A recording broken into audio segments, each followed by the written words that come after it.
Hello everyone, it's Niz. I figured I'd do a small video on this because the new IP is going to be revealed shortly after this video is uploaded. It's gonna be this Thursday, so probably only a few hours from now. I'll leave a link in the description of the video, so you can sit in the countdown if you want to, and if it's already released, you can go straight to the video. But before it comes out, I'd like to do just a bit of speculation of what it might be. In setting, that is, not genre. It's very short notice, but this announcement was pretty short notice. Not like I'm gonna start complaining over having to not wait. But with that out of the way, we'll look at what we have so far, and I'll put my 2 cents in. Last week we got an emblem, and you can't really make much out of that unless it's an incredibly distinct one that could tell a setting. A sword and a bone though, that could be Task Force 141 for all I know. The lighting is dark, illuminated with the glow of the emblem, and what appears to be sparks flying off into the air like from a campfire. I feel it implies a bit more of an unfortunate setting. Recently, Ronimo tweeted a new image, well, sort of the same one, but with a bit more revealed. You can see figures in the background. You may also have noticed lighting has been indeed changed,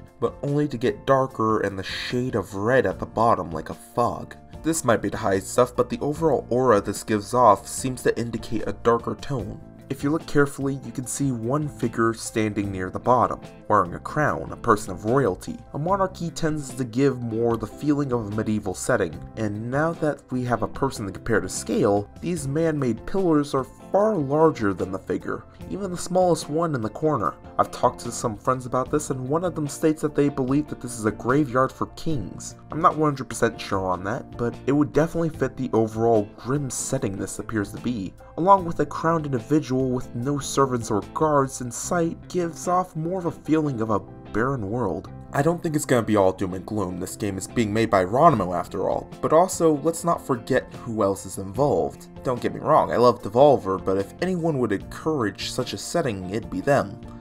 Not to say it's a guarantee, this is still the game publisher who released Gree, Minute, and Dropsy, but they definitely have a preference. One of which being single-player games, which may be worth noting, but this is about the setting, not the genre. But with the information I have present, I think that the setting's going to be low-tech and in a difficult to inhabit world. I just might be over-speculating based on the mood and lighting here, and this might just be what they went through to keep it vague. But I honestly think that this is more deliberate, especially compared to how they teased other things. Either way, I can say that I will make at least one more video about the new IP. I like to think my experience of it won't end after the honeymoon phase though. This is a game involving Ronimo and Devolver. It would be very difficult for it to be bad. The more likely scenario of me not playing it would be that it's a genre that I have no interest in. But it's not long until we figure out how off the mark I am. So in the meantime, I hope you guys have a good day and be safe.